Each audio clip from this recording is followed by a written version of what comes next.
Let's go down Jerome's raw, real car rant. Also, it's kind of funny. The shadow of the phone and the holster makes it look funny. Anyways, but your Minnesota Vikings experiencing loss for the first time in the season. 5-1, short week. Look to get it done out in LA against the resurgent Rams. Cooper Kupp going to be back. O'Connell and McVay, blah, blah, blah, blah, blah. Now, taking the stock of the team after 6 games, right? And so I'm not 100% in the camp of, well, think of the expectations, right? But this is a good football team, and they've proven that, right? But just think before the start of the season, right? All of the national media jabroni haircuts, outside of like Colin Cowherd, right? We're saying, well, the Vikings obviously are going to finish last in the NFC North division because the Lions have basically won 5 Super Bowls in a row. What's the point of even playing the games? The greasy, grimy Green Bay Packers, they'll win the other Super Bowls. And then the Bears are going to the Super Bowl too. It's going to be a 3-way battle royale of NFC teams from the North in the Super Bowl, right? And they're like, the Vikings, they lost Kirk Cousins. They lost Danielle Hunter. All of the free agents they signed are garbage. All of the draft picks they made don't have a future. And all of that and blah, blah, blah, blah, blah. And they're like, if things go well, 6-11, people out here with a straight face predicting that the Vikings have the number 1 pick at 4-13. ESPN, we still remember, right? And we, been trying to fight the good fight. You want us on that wall. You need us on that wall. And I don't even feel like we're being overly optimistic, right? Even though we do have the reputation for sipping on some scissor, drinking the purple Kool-Aid and all that stuff. But just looking like, hey, Kirk Cousins was great, not at that price. Danielle Hunter, I'll love him forever, but not at that price. And the Vikings bringing in Grenard and AVG and Blake Cashman outside. How about that? And Shaq and Gilly and Tillery and slinging Sam Darnold and Aaron Jones. Everything was going to be fine, right? You got JJ McCarthy waiting in the wings. Diamond Dallas Turner is progressing every single day. And, he only played 4 snaps. Who are you going to take off the field? Now, that's the main question, where I know that people do live in a microwave society, even though they say that they don't. And they're like, well, we traded 5-6 draft picks for Dallas Turner, so he should be producing. Do you want Dallas Turner, all the physical tools in the world, but he's still learning the offense? Because guess what? A Rhodes Scholar won't be able to figure out Flores' defense after 1 year, right? All right, so you have the most complex defense in the league, and you have Jonathan Grenard, you have Patrick Jones second, you have Andrew Van Ginkel, pick 6 machine. All 3 of them have 5+ sacks, plus you have Hottie Ward. Who are you taking off the field? I understand, like, you want Turner just to play on passing downs. Who are you going to take off the field? Doesn't matter, it'll work out long term. He's going to be a monster, right?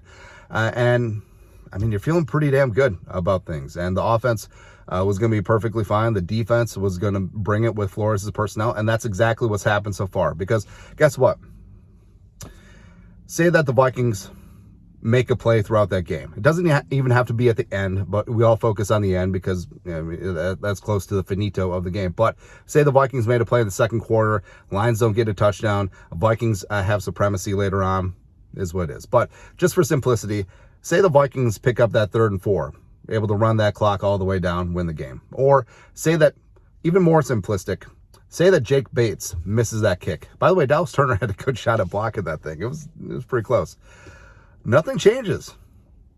Nothing changes about this football team, whether they're 6-0 or 5-1. This is still a damn good football team with a lot of things to fix. But guess what? No team in the National Football League is perfect. And it's so odd because everyone and their mom, even like hardcore Vikings fans believe, but averaged and downtrodden Vikings fans, they thought that this year was going to be a train wreck. Oh, tank for Cam Ward. Oh, JJ McCarthy ain't going to work out. Oh, blah, blah, blah, blah, blah, right? And now all of a sudden, you're expecting perfection. Like, you want them to be the 72 Dolphins. You want that defense to be the 85 Bears. You want the offense to be the 98 Vikings / the 99 Rams. Greatest show on turf. Like, what do you want? Like, look around the league. The Lions have had some effed up games as well. But the Lions dominated the Vikings, a 2-point win on a last second field goal. Awesome. Hey, remember the Seahawks? Apparently the Seahawks are kind of good, but the Seahawks got dog walked by the Lions a couple weeks ago. And Lions, they lost to the Buccaneers at home, in the friendly confines, with the 33% ticket increase because the Lions are actually good. They lost at home. This unstoppable football threshing machine got beat, right? Or you look around the league, the Chiefs. Are you really scared of the Chiefs? I mean, Mahomes has more interceptions than touchdowns. And yeah, Spags in that defense is pretty damn legit. But can the Chiefs get got? Yes. And even though they sort of took the bang thing to the Niners, look at all the one-score games that the Chiefs have won this year. All right. Also, you look at the Ravens, you look at the Buccaneers, you look at the Bills. The Bills have gotten their brains, well, bad analogy. The Bills have gotten their butts kicked a few times as well. So you're never going to be perfect. And unless they pass a new rule under the new CBA that says you have to be undefeated to win a Super Bowl, Vikings are still in great shape. And like we said, to the most simplistic way possible, if Jake Bates misses that field goal, nothing changes, right? 6-0, 5-1, the Vikings are still really damn good. Now, defensively, they got to be able to be like, hey, the Lions strung together 4 straight touchdown drives in the second and third quarters. Now, they did adjust late in the game. They only gave up 3 the rest of the way, but we know what that 3 was. And offensively, it does seem like the offense has been a little bit helter-skelter. Second half of the Packers game, second half of the Jets game, and you can point the finger, you can point the blame at a lot of things, but bottom line, guys have to execute better, right? And if Darnold doesn't have to throw over Addison, if Addison actually ran his route properly, and he didn't airmail that ball to Justin Jefferson, it doesn't change anything.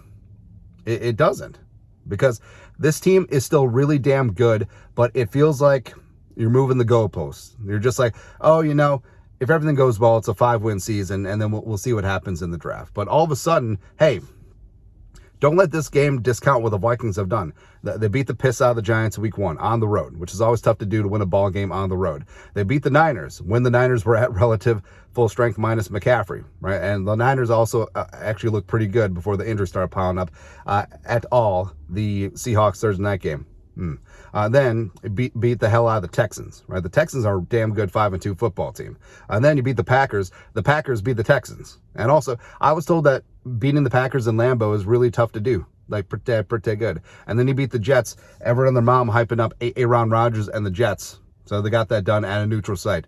All those things matter. And it honestly just seemed like the haters and the losers had everything pent up to just hate on the Vikings, but they had to wait until the Vikings lost. And it had to piss them off so badly that even though the Vikings made so many mistakes and the Lions played so damn good, that it was still a close game at the end, right? And that should give you a little bit of confidence, because I feel like people are treating this game like the Lions beat the Vikings 47-9. Ain't happening. Plus, you know who understands that this is a close game? Every single player in that locker room, every single coach, they know. They understand. And guess what? They all read the headlines. And they all pay attention to social media. Everyone is already crowning the Lions the next Super Bowl champions. The Vikings get another shot on Week 18. We'll see if that game matters, because, frankly, I think the Vikings could sew up the division till then, because the Lions are going to get tested. I mean, outside the Vikings game, their schedule had been pretty easy breezy, beautiful cover girl. Bring it. And now the Vikings, every single game is tough. Take care of your business. Get some confidence back in Sam Darnold. TJ Hawkinson back is going to be huge. Replacing Ed Ingram with Dalton Reiser is going to be great. Kwesi, shove your chips all in on the trade deadline. Then we'll see what happens there. Plus, Flores, he's a proud man. And that defense just getting got by stupid-ass Ben Johnson, it's going to stick in his craw. And also, it's hilarious. Lions fans claiming like, oh, but we're 4-0 against you. You're really counting the 2 Nick Mullins games, huh? That's stolen valor. It's hilarious, man, but it's okay. This is still a damn good football team. One close loss against allegedly a Super Bowl bound team and allegedly the best team in the NFL. What do you want? No, seriously. No. Honestly, if you think that this team is a fraud and you're kaput, go find a different channel. There's many of them out there, man. But we're still all in. And guess what? They're going to learn from this. I love the short week. because they can't have a pity party. They're literally back at the facility having a simulator practice today. They'll get a walkthrough on Tuesday. They'll travel on Wednesday. They'll beat the piss out of the Rams on Thursday. They'll come back home, rest up, get ready for the Colts. Sunday Night Football Week 9. Ooh, that's right. Anyways, that's it.